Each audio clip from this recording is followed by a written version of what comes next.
You will hear a number of different recordings, and you will have to answer questions on what you hear. There will be time for you to read the instructions and questions, and you will have a chance to check your work. All the recordings will be played once only. The test is in 4 sections. At the end of the test, you will be given 10 minutes to transfer your answers to an answer sheet. Now turn to Section 1. Section 1. You will hear a conversation between an officer of the Small Claims Tribunal and a consumer who wants to make a claim. First, you have some time to look at questions 1 to 6.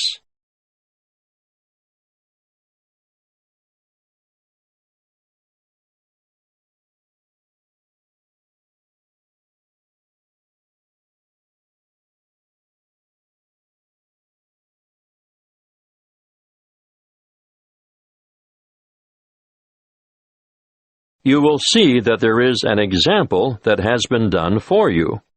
On this occasion, only the conversation relating to this will be played first. Good afternoon. How can I help you? Good afternoon. I'd like to lodge a claim. Certainly. Name? Emily Jane Appleby. Appleby. That's an unusual name. Sorry, what did you say your first name was again? Emily Jane. The woman gave her first name as Emily Jane, so Emily Jane has been written in the space. Now we shall begin. You should answer the questions as you listen, because you will not hear the recording a second time. Listen carefully and answer questions 1 to 6. Good afternoon. How can I help you? Good afternoon. I'd like to lodge a claim. Certainly. Name? Emily Jane Appleby. Appleby. That's an unusual name. Sorry, what did you say your first name was again? Emily Jane. Now, Miss Appleton, could you please fill in this claim form? I've never done that before. Can you help me? Yes, of course.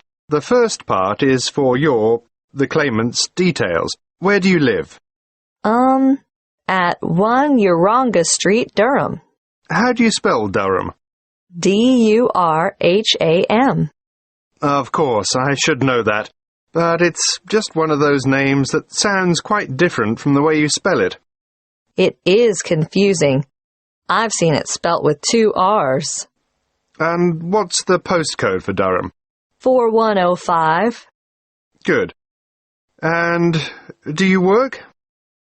No, not at the moment. Okay, so no work number. What about a home phone number? Yes, I can give you that. It's 7848-3762. 7848? 3762. Right. Now, this part here is for the respondent's details. Who's the respondent? The individual person, company, or business that you're claiming against. Is the claim against a landlord, tenant, trader, or driver? Well, it's a company that sells home appliances. So that's trader, then. Just a moment while I write that down. ABC Appliances, actually. Oh, now this part is really important. If the respondent is a company, you must have the company's full and correct name and registered address. I've looked it up on the internet, and it's ABC Appliances Limited. Good. If we don't get this part absolutely right, you won't have a legal claim. And their registered address? Yes, I've got that written down here. Just a minute. It's, 17 Brown Avenue. That's in Barden, isn't it? I think I know the place. My wife bought a vacuum cleaner there last month. Yes, Barden. Have you got the postcode for Barden? It's really similar to mine. Wait a moment. I'd better make sure I get it right. 4065. That's it. And what's the telephone number for ABC Appliances? Oh, 7232-4681. Good. Got that. Now, in the third part of this form, we get to the actual goods or services that are in dispute. I assume you made a purchase from them. Yes, that's right. On the 3rd of February, 2011. And did the goods have any sort of guarantee or warranty? Yes, but only for 6 months. So it was just a 6-month warranty. Yes, they offered me an extended warranty for 3 years. But I would have had to pay extra for that. Oh, I see. Before you hear the rest of the conversation, you have some time to look at questions 7 to 10.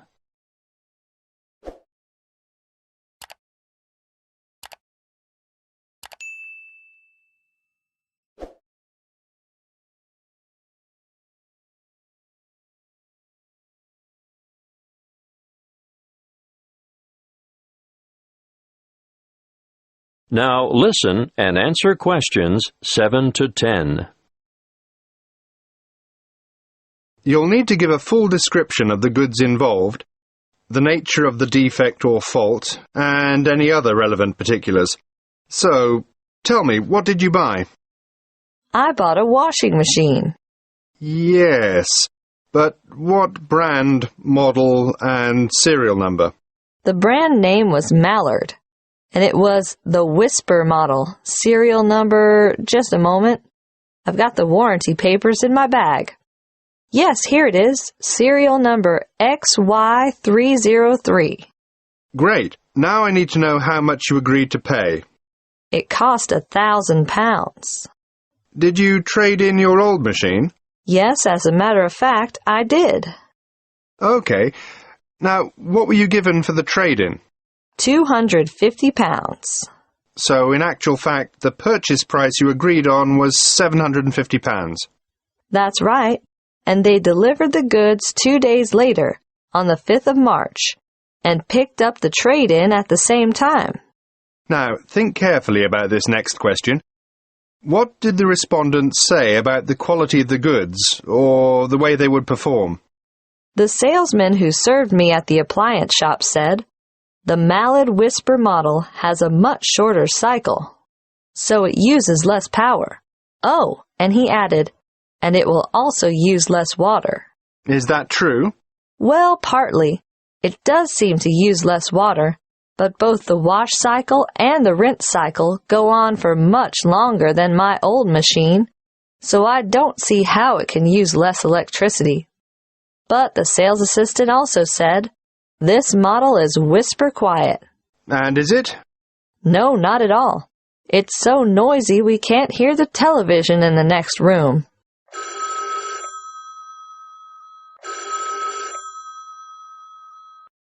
Excuse me, I have to answer that.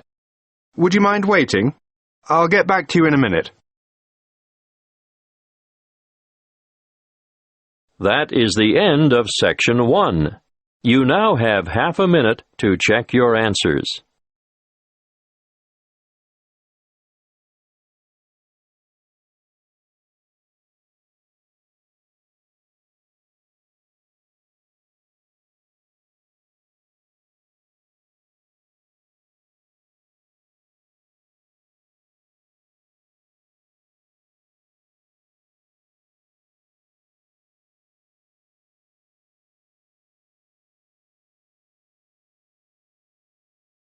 Now turn to Section 2. Section 2. You will hear a representative from Dreamtime Tours giving information about a particular tour option. First, you have some time to look at questions 11 to 14.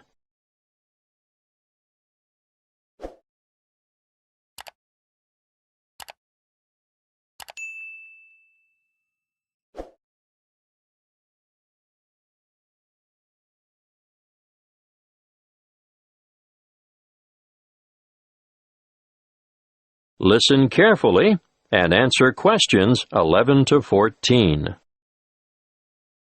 Dreamtime Tours have just the tour for you. The one I have chosen to talk to you about today is what I consider our best tour. It will take you from coast to mountain and back again.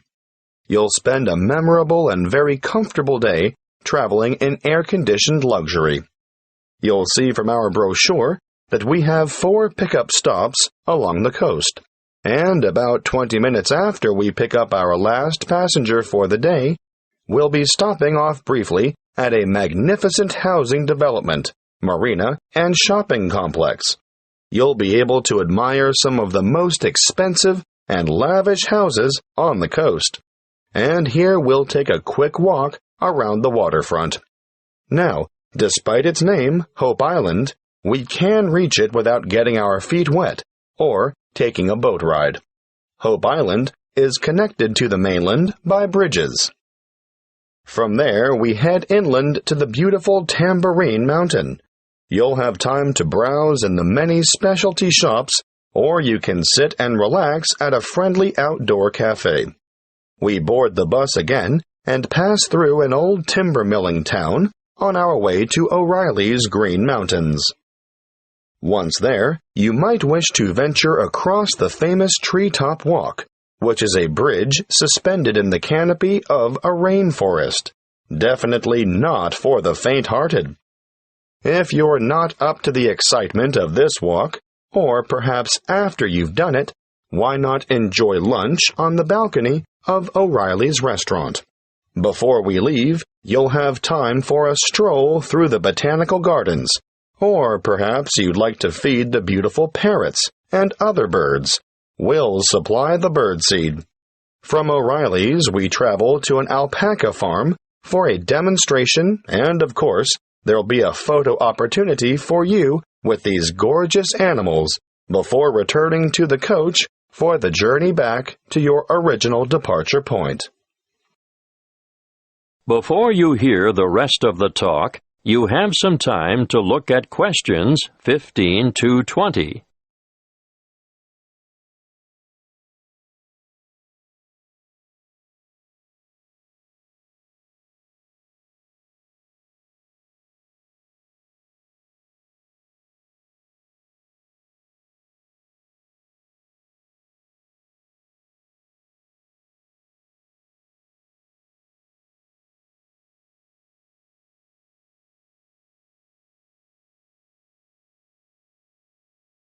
Now listen and answer questions 15 to 20. If I've persuaded any of you to sign up for this tour, take a look at our Dreamtime Tours brochure. You'll see that you can book over the telephone, or you can make reservations through the reception desk. We generally have a member of staff manning the desk from 7:30 a.m. to 9 p.m. every day of the week. Don't hesitate to ask reception staff any questions that you might have about this tour or any other tour, and be sure to make it known if you have any special needs. We'll do our best to make your trip rewarding and worthwhile. If this is the tour you want, be sure to specify Green Mountain Tour, and note that these excursions are full-day tours on 3 days of the week only, Sunday, Monday, and Friday, although we're hoping to have a Saturday tour available by next year. You'll see that fares are extremely reasonable, with each adult paying just $37. Now, that's not bad for a trip of around 280 kilometers, is it? If you want to bring the family, obviously, the Family Pass is great value at $94. That includes 2 adults and 2 children. But if you're an older adult, over 65, in other words, a senior citizen, your fare is discounted too. You'll pay a bit less than the full adult rate. Please note the departure times. We adhere to these strictly. The coach will leave the southernmost point of Coolangatta at 10 to 8 sharp, travel through Burleigh, and on to Surfer's Paradise, which is our most popular pickup point, departing from there at 8:30 in the morning. At 8:45, we make our last pickup at Labrador. May I remind you to dress appropriately for the day? Ladies, no high heels, please. Comfortable walking shoes are what is required, and I always recommend that everyone takes a light jacket because the mountain air can be quite cool compared to the heat and humidity of the coastal regions. Oh, something else I should remind you of. The prices quoted in the brochure are just for coach travel, although we can arrange for a minibus to collect you from your accommodation and bring you to the departure point free of charge. If you want to avail yourself of this service, be sure to let the booking clerk know. You will need to bring along extra cash or a credit card to cover expenses such as optional side trips, food and drink, and, of course, entrance fees to the various attractions. Well, that's all I have time to tell you. If you have further inquiries, please use the phone number on the brochure. That is the end of Section 2. You now have half a minute to check your answers.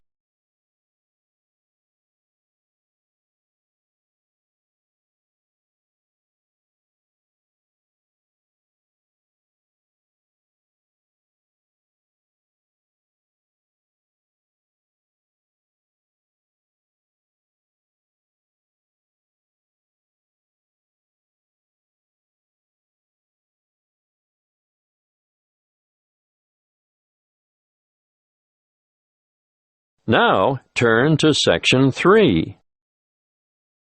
Section 3.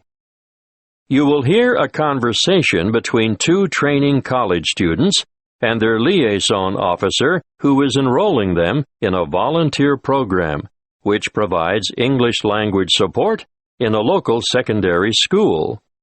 First, you have some time to look at questions 21 to 25.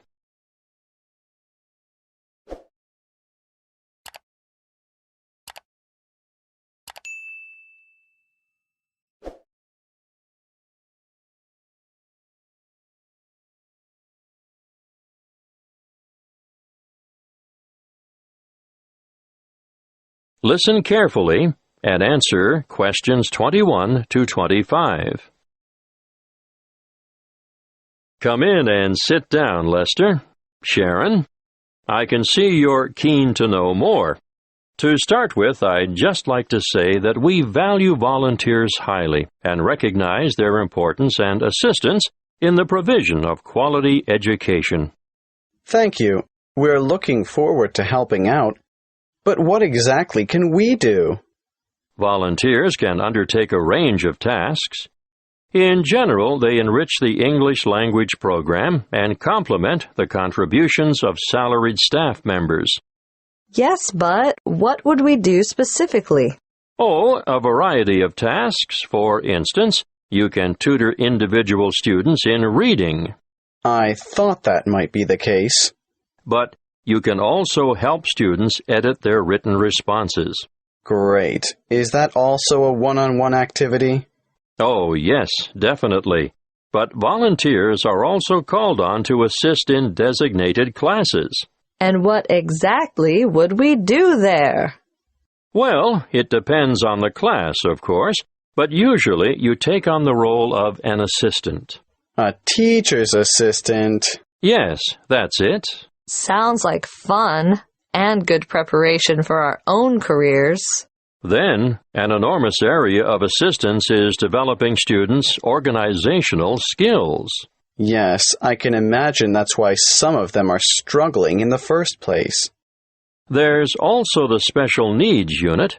They always need volunteers there. But we have no training in special needs. That's not necessary. These students just really appreciate having any extra attention. Sometimes help with the simplest things, like holding a pen correctly. Well, that's something all able-bodied students should learn. I've noticed some of the strangest pen grips amongst my peers, and I'm sure they must end up with sore hand or shoulder muscles at the end of the day. Yes, I'm sure you're right. The other task I'd like you two to help out with is encouraging and improving the students' work ethic. Oh, I can't imagine that'll be easy. No, but it is important, and I can give you some training in that field. That'll be good. I should also point out that you'll be working alongside quality teachers at times who are not only caring role models, but excellent motivators. Well, we should learn a lot from them. Yes, the teachers you'll be assigned to are innovative and very responsive to the different needs of individual students. If that's true, they must be adept at a variety of teaching styles. Quite right. You know, part of my mission is to forge close partnerships between experienced teachers and trainees like yourselves. As far as I can see, everyone has something to gain from the exchange of information and skills, not just the students you're helping. Before you hear the rest of the conversation, you have some time to look at questions 26 to 30.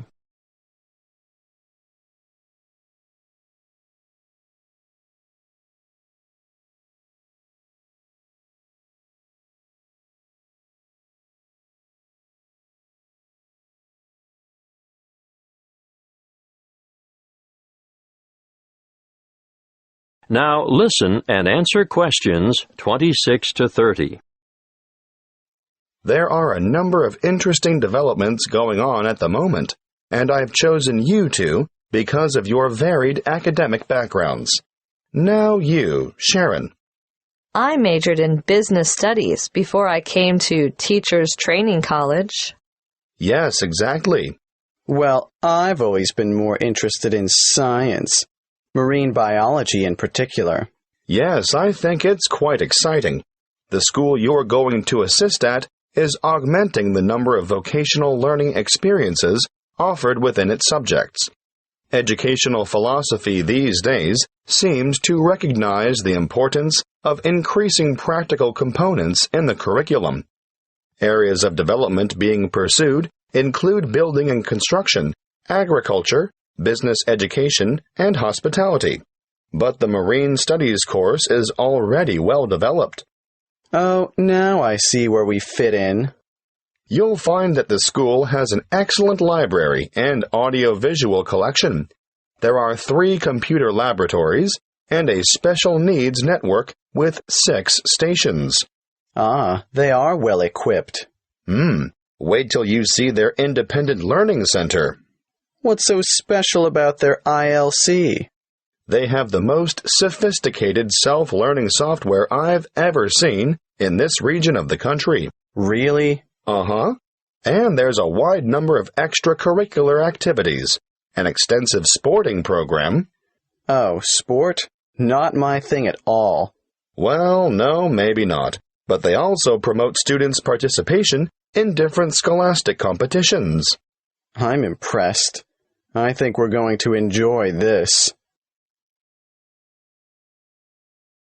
That is the end of Section 3. You now have half a minute to check your answers.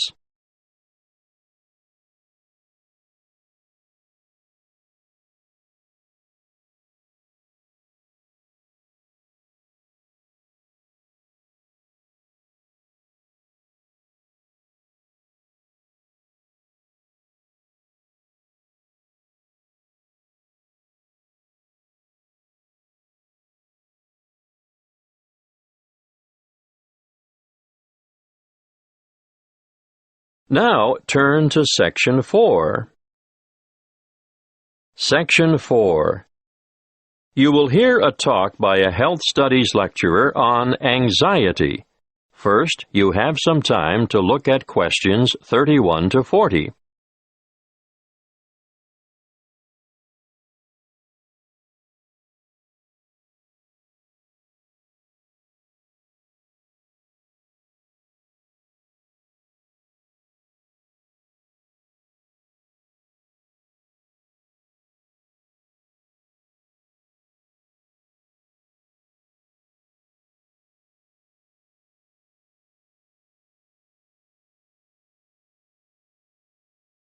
Listen carefully and answer questions 31 to 40. My talk today is on anxiety. Anxiety is something you've all experienced at some time in your life, so you'll know that it's an emotional condition in which feelings of dread, fear, and mental agitation predominate. However, What we call an anxiety state, or anxiety neurosis, or phobic state, they all mean the same thing, is characterized by anxiety reactions far greater than those normally expected for the circumstances, and these reactions may be severe and prolonged. This is the most common form of neurosis in westernized countries. Usually, normal anxiety decreases with repeated exposure to the feared situation, whereas a neurotic anxiety tends to increase. Gradually, the person is inclined to avoid the feared situation and views it with increasing dread. Sometimes there may be an inherited tendency for this, but usually environmental issues are more important. The individual may have been a worrier throughout life, and a stressful condition, just before symptoms set in, is common. Often there is a gradual build-up of anxiety, possibly for weeks or months, before the ultimate break occurs. The precipitating cause is usually one of great significance to the patient, often related to personal events, such as bereavement, a breakup, threats to career, health, or personal integrity. What are the symptoms of phobia? Well, phobic states often develop into severe, crippling challenges that can be very difficult to overcome. The person develops a fear of certain situations. It's not uncommon to have one or more of these present at the same time. I'm going to name some frequent phobias and give you a description of their symptoms. Let's start with agoraphobia, which is when the person has an intense anxiety about venturing outside the safety of the normal home surroundings. It may be impossible for this person to ever go out alone. Their fear of public or open spaces is completely irrational, and they often end up leading very secluded lives. Claustrophobia, on the other hand, is a morbid fear of closed-in areas or places. If you see me taking the stairs instead of the lift, think about it. Am I trying to get more exercise, or am I trying to avoid the confined interior of the lift? And I'm sure you all know people who are afraid of flying. Sometimes it's the fear of being enclosed in the aeroplane itself, and you can imagine how the cramped confines of airline toilets are really bad news for these sufferers. Now I'll move on to discuss social phobia, which, believe it or not, is more common in men. It's an acute anxiety that develops when they are in the presence of others. They feel self-conscious, apprehensive, and embarrassed. If attention, real or imagined, is focused on the sufferer, he becomes uneasy and may blush, stammer, or stutter. Some sufferers even develop tremors, shaking or trembling movements of a part or parts of the body. Or another very common sign of their extreme discomfort is that they perspire profusely on their palms, under their arms, or on their feet. That brings me to the last one that I want to mention today, and that is single phobia. And no, it's not a fear of lifelong bachelorhood. This one is actually precipitated by an acute aversion to dogs, cats, spiders. You may have heard of the term arachnophobia. Well, it applies specifically to spiders, but any single thing can basically cause a strong aversion. Snakes, frogs, mice, or rats, for instance. I can assure you the list is unlimited. You name it, and someone is sure to have a phobia about it. Some people are terrified of the dark, for example, and I'm not talking about young children here. You'd be surprised how many adults are afflicted in this way. Well, I see our time is up. Next week I'll go into some of the treatments and therapies for phobias that have been used over the ages, and some of the relatively new drugs that have recently come on the scene. That is the end of Section 4. You now have half a minute to check your answers.